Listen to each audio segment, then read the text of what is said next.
Un brinde á amizade e outro á diversidade. Cambados estrea dos bancos ateigados de simbolismo. O da amizade busca visibilizar o problema do acoso escolar.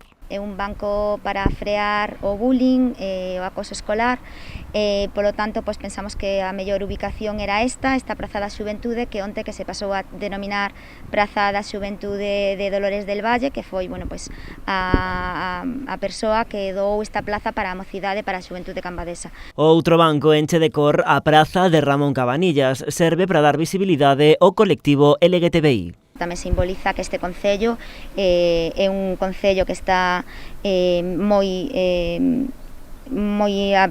sensibilizado con todo o colectivo e que o apoiamos públicamente, non solamente mediante os manifestos, senón tamén dándolle visibilidade no concello a través de todas esas persoas que se poidan achegar aquí ao noso municipio, que vexan ese banco aí situado. As primeiras en estrear os novos bancos foron a alcaldesa de Cambados e Sara, unha muller trans da localidade vítima de ataques e vexacións.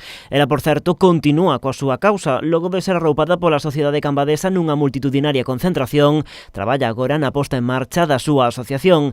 Entre os seus primeiros obxectivos, conseguir que os insultos homófobos sexan considerados delito de odio. Se está haciendo unha recogida de firmas a favor de que lo que me pasó a mí, como a muchas otras personas, sean considerados un delito de odio, en la que están esas hojas en distintos comercios de aquí de Cambados. Luego también tengo otras cosillas en mente, que ya iremos poquito a pouco. Entre elas, unha recollida de sinaturas para que a Seguridade Social cubra o 100% dos gastos de hormonación e das operacións de cambio de sexo.